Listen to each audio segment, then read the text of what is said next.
जनाब सेनेटर मुश्ताक साहब। शुक्रिया मिस्टर चेयरमैन, आपकी इजाज़त है तो मैं बोलूं? जी प्लीज। अच्छा, आपकी सबर की मैं दाद देता हूँ। मैं आपकी शफकत की शुक्रिया अदा करता हूँ। बड़ी मेहरबानी। बिस्मिल्लाह। मेरा शफकत हमेशा शफकत हुसैन की तरह आपके साथ है। मिस्टर चेयरमैन, ये बहुत अंदोखनाक और शर्मनाक वाक़या हुआ है और सुबह से हम ये डिबेट सुन रहे हैं। लीडर ऑफ द अपोजिशन ने बहुत खूबसूरत गुफ्तगू की और उसमें तजावीज़ भी थी और उसमें बहैसियत मजमूई एक इज्तिमाई ज़िम्मेदारी का एहसास था।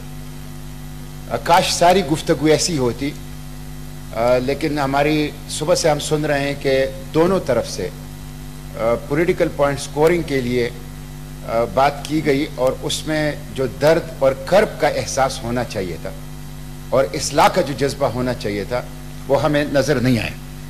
बहरहाल मैं इस बात से इत्तेफाक करता हूँ, जिस तरह ट्रेजरी बेंचेस से ये बात आई है कि ये इतना बड़ा वाक़या है कि मज़म्मत के लिए अल्फाज नहीं होते और बयान करने की हिम्मत नहीं होती। और बिल्कुल दुरुस्त बात कही मेरे ट्रेजरी बेंचेस से मेरे साथियों ने कि ये निज़ामी इंसाफ का रेप है, निज़ामी पुलिस का रेप है और निज़ामी हुकूमत का रेप है। और ये वाक़ये से पहले कराची का वाक़या हुआ चंद दिन पहले, जिसमें छोटी बच्ची जो बुनीर की रिहायशी थी और वहाँ पे उसका रेप किया गया, फिर उसको जलाया गया। तो ये हमारे पाकिस्तान के अंदर एक मुस्तकिल वाक़यात का एक सिलसिला है और कराची के वाक़े के भी अभी तक कातिल गिरफ्तार नहीं हुआ और लाहौर मोटरवे के इस वाक़े का भी अभी तक कातिल गिरफ्तार नहीं हुआ है। और लग ऐसा रहा है कि मुल्क बिल्कुल एक जंगल का मंजर पेश कर रहा है, बल्कि मैं तो कहता हूं कि जंगल से भी बदतर है, इसलिए कि कहा जाता है कि जंगलों का भी कोई कानून होता है। यहां तो मुझे वो भी नजर नहीं आया। मुझे इस बात से भी बिल्कुल इत्तेफाक है जो दोनों तरफ से की गई कि सीसीपीओ के जो बयान था और उसने जिस तरह कहा कि ये फ्रांस के स्टेट ऑफ माइंड में थी ये खातून, ये बहुत ही काबिल मुजम्मत है। और सिर्फ इस बयान पर भी उनको कम से कम अपने मनसब से हटाना चाहिए, उसके खिलाफ महकमाना कार्रवाइयां जो हैं शुरू करनी चाहिए थे। ये जो बदमाश माइंड सेट है पुलिस का, ये उसकी अक्कास है। मिस्टर चेयरमैन, हमारे यहाँ पाकिस्तान में औरतें और बच्चे सबसे वल्नरेबल हैं और सबसे ज्यादा ये कमजोर तबकात है। और जो मुस्तनद इदारा है साहिल के मुताबिक रोजाना 11 बच्चों और खवातीन के साथ जो है पाकिस्तान में वो रेप होता है और इस तादाद के अंदर कमी नहीं आ रही। ये सवाल पैदा होता है जो वाकया हुआ है सानेहा मोटरवे का कि 11 जुलाई को साबिक IGP गुलाम दस्तगीर ने सेक्रेटरी मवासिलात जफर हसन को लिखा कि इस सड़क के लिए, इस मोटरवे के लिए सिक्योरिटी दी जाए। M1 को जो खोला गया है इसको सिक्योरिटी दी जाए। 11 जुलाई को यह वाकया, ये खत उन्होंने लिखा है साबिक IG गुलाम दस्तगीर ने सेक्रेटरी मवासिलात जफर हसन को, उसके बावजूद ये नहीं दिया गया। तो इसके जिम्मेदार वजीर दाखिला भी हैं, इसके जिम्मेदार वजीर मवासिलात भी हैं, इसके जिम्मेदार वजीर आला पंजाब भी हैं और इसके जिम्मेदार बहैसियत मजमू पूरी हुकूमत के ऊपर आती है कि पंजाब के साबिक IG ने कहने के बावजूद ये सिक्योरिटी जो है वो क्यों नहीं फराहम की गई। मुझे इस पर भी हैरत होती है मिस्टर चेयरमैन कि 12 सितंबर की शाम को IGP और वजीर आला ने मिलकर प्रेस कॉन्फ्रेंस की और लोगों को बड़ा इंतजार था कि ये मुलजिमों की गिरफ्तारी की बात होगी, लेकिन ये पहली प्रेस कॉन्फ्रेंस मैंने सुनी कि जिसमें यह ऐलान किया गया वजीर आला ने और IGP ने कि मुलजिम फरार हो गया। यानी मुलजिम की फरार के लिए IGP और चीफ मिनिस्टर ने जो है वो मिलकर एक प्रेस कॉन्फ्रेंस कर ली और 2 सालों के अंदर ये 6ठा IGP है। वो कहा जाता है ना कि आदमखोर हमने सुने और IG खोर जो है वो देख लिए, यानी 5 IG आपने 2 सालों के अंदर और 6ठा IG जो है वो अपनी खैर जो है वो मना रहे हैं। तो मैं समझता हूं इसके बावजूद अगर अमन व अमान लोगों को नहीं मिल रहा और रेप के वाकयात में कमी नहीं आ रही, तो इसका मतलब यह है कि इस निज़ाम के अंदर कोई खराबी है। मिस्टर चेयरमैन, ये जो मरकजी मुल्जिम है आबिद अली, इसने पहले भी गैंग रेप में मुलव्विस था और इसी तरह बहुत से लोग हैं। मसलन यहां पे सुहेल अयाज कुछ अर्सा पहले ये गिरफ्तार हुआ जिसने 30 बच्चों के साथ ज्यादती की, उसकी वीडियो बनाई और वो खैबर पुख्तनख्वा में कंसल्टेंट था हुकूमत का, सूबाई हुकूमत का कंसल्टेंट था। तो ये जो सेक्स ऑफेंडर रजिस्टर है ये मेंटेन नहीं किया जा रहा, ये जो रेपिस्ट का डेटाबेस है कोई मेंटेन नहीं किया जा रहा, और उसकी वजह से वो लोग एक दफा नहीं कई दफा, यानी 30 बच्चों के साथ, ये जो सुहेल अयाज लड़का था, ये वो लड़का था जिसने बरतानिया में इस जुर्म में सजा काटी थी, जेल काटा था, और फिर यहां आके केपी हुकूमत के अंदर वो कंसल्टेंट बन गया और लाखों रुपए की तनख्वाह ले रहा था। मिस्टर चेयरमैन, यहां पे बयानात दिए गए कि इस्लाह कैसी होगी।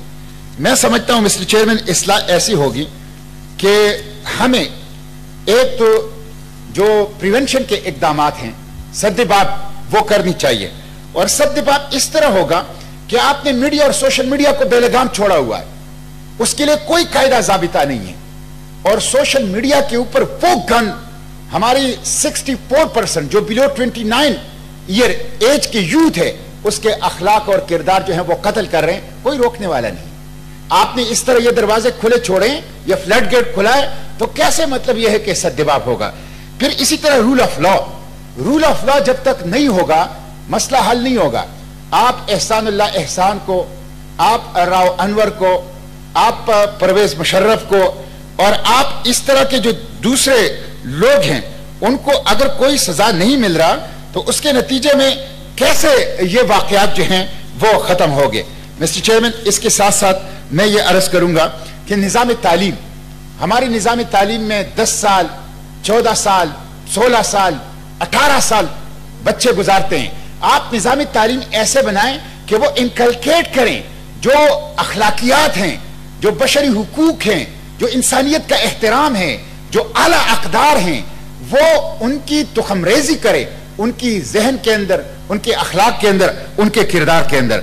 और मिस्टर चेयरमैन, मैं चौथी चीज जो इस हवाले से तजवीज करूंगा वो सजाएं हैं।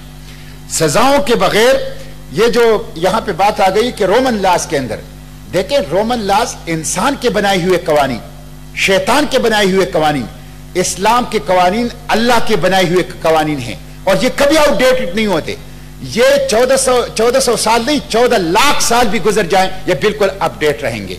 इसलिए मैं समझता हूं कि ये जो इस्लाम की शरीयत की सजाएं हैं, जब तक आप इसको नाफिज नहीं करेंगे उसके नतीजे में हम इस मसले को हल नहीं कर सकते। और मैं अपने वज़रा से कहता हूं, जो हुकूमत के वज़रा हैं वो फेसबुक के ऊपर बयानात देते हैं, ट्विटर के ऊपर बयानात दे रहे हैं, और यहां फ्लोर ऑफ द हाउस पे भी बयान दे कि फांसी दी जाए। भाई आप किससे मुतालबा कर रहे हैं? हम तो आपसे मुतालबा करें, आप किससे मुतालबा करें? पहले से ही कानून के अंदर फांसी मौजूद है, आपके पास हुकूमत है, आपके पास इख्तियार है, आपके पास पुलिस है, आपके पास ताकत है, आपके पास अथॉरिटी है, तो आप फेसबुक पे और ट्विटर पे कौन से बयानात दे रहे हैं? और आप किससे मुतालबा कर रहे हैं? इसलिए आप मुतालबा ना करें, आप ट्विटर और फेसबुक के ऊपर बयानात ना दें, बल्कि आप इकदाम करें और पुलिस को हरकत में लाएं, अदालती निजाम को हरकत में लाएं, अपनी अथॉरिटी को हरकत में लाएं और लोगों को सजा दें। और सजा क्या है? एक तरफ हमारे वज़रा कह रहे हैं कि सरेआम फांसी देनी चाहिए, और बिल्कुल दुरुस्त बात है, लेकिन वजीर आजम साहब ने कल एक इंटरव्यू दिया है कि हम सरेआम फांसी नहीं दे सकते, इसलिए कि हम सरेआम फांसी देंगे तो यूरोपीय यूनियन हमारी तिजारत का लाइसेंस मुअत्तल कर देगा और उसके नतीजे में हमें नुकसान होगा। तो मिस्टर चेयरमैन, यह कहां की आजादी है? एक तरफ तो FATF के लिए हम कवानीन, 1 दर्जन कवानीन पास कर रहे हैं जो कि हमारी जरूरत नहीं है, उनकी जरूरत है, और दूसरी तरफ जो हमारी जरूरत है, हमारे हालात चीख चीख कर कह रहे हैं, हमारी तहजीब, हमारी सकाफत की जरूरत है, हमारे बच्चों, हमारी खवातीन, हमारी बच्चियों की जरूरत है, वो कानून हम इसलिए पास नहीं करें कि यूरोपीय यूनियन नाराज हो जाएगा। तो ये पाकिस्तान हमने इसलिए बनाया था कि हम अल्लाह को खुश करें, या इसलिए बनाया था कि यूरोपीय यूनियन को खुश करें? मिस्टर चेयरमैन, अगर यूरोपीय यूनियन की नाराजगी की वजह से हम कोई कानून नहीं बनाते, अगर यूरोपीय यूनियन की खुशी के लिए हम कवानीन FATF की सूरत में बनाते हैं, तो फिर ताजी बरतानिया से आजादी किस लिए ली थी? फिर अंग्रेजों से, फिरंगियों से ये इतनी तवील जदोजहद जो आजादी की हमने की है, वो क्यों हासिल की है? इसलिए मिस्टर चेयरमैन, मैं तो इसके हक में हूं कि हमें सोशल मीडिया को भी कंट्रोल करना चाहिए, निजाम तालीम के जरिए से भी इस्लाह करनी चाहिए, रूल ऑफ द लॉ के जरिए से भी पाकिस्तान सबके लिए होना चाहिए। ऐसा ना हो कि कुछ लोग इबादला हों और कुछ लोगों के लिए ताजीरें हों, अतकड़ियां हों, फांसियां हों, जेल हों, सजाएं हों और जुर्माने हों, और उसके साथ साथ सजाएं जो शरीयत की सजाएं हैं। ये जो वाकया है, यहां पे उलमा बैठे हुए हैं, मिस्टर चेयरमैन, मैं इसी पे अपनी गुफ्तगू खत्म करूंगा। ये रेप है और रेप के साथ गैंग रेप है और उसके साथ ये डाका भी है। इस्लामी शरीयत के अंदर, कुरान के अंदर इसको जो हद्दुल हिराबा है, ये उसके ऊपर नाफिज होता है।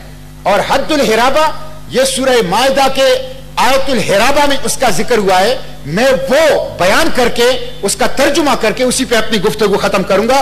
कुरान पाक में ऐसे जालिमों के लिए जो डाके भी डालते हैं, लोगों का माल भी छीनते हैं, उसके साथ रेप भी करते हैं और पूरी सोसाइटी को एक सदमे से दो चार कर देते हैं और खौफ में मुब्तला कर देते हैं पूरी रियासत को, उनके लिए कुरान के अल्फाज ये हैं, अन युक़त्तलू औ युसल्लबू औ तुक़त्तअ ऐदीहिम व अर्जुलहुम मिन खिलाफिन औ यनफ़ू मिनल अर्ज़। उनकी सजा यह है कि कत्ल किए जाएं या सोली पर चढ़ाए जाएं या उनके हाथ और पांव मुखालिफ सिमतों से काटे जाएं या वो जलावतन कर दिए जाए, उनके जो शनाख्ती दस्तावेज है वो कैंसिल कर दी जाए, उनकी शहरियत खत्म कर दी जाए और उनको मुल्क के साथ निकाला जाए।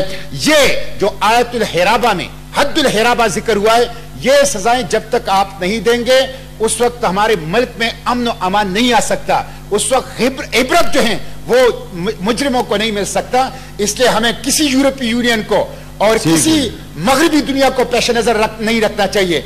इस दस्तूर के मुताबिक article 2, article 2A, article 227, article 229 के मुताबिक सुप्रीम लॉ कुरान सुन्नत है, यूरोपीय यूनियन नहीं है, न कोई दूसरा मुल्क है। हमें कुरान सुन्नत के मुताबिक वो सजाएं जो कुरान पाक में जिक्र हुई हैं वो देंगे, उसके नतीजे में अमन आएगा। जान की, माल की, इज्जत की, आबरू की, अकल की और दीन की अमन, इसकी जमानत शरीयत और कुरान सुन्नत की सजाओं ने दी है। उसी की तरफ हम आएंगे, अपने मुल्क को अमन और अमान की मजगा बना सकते। Thank you ji.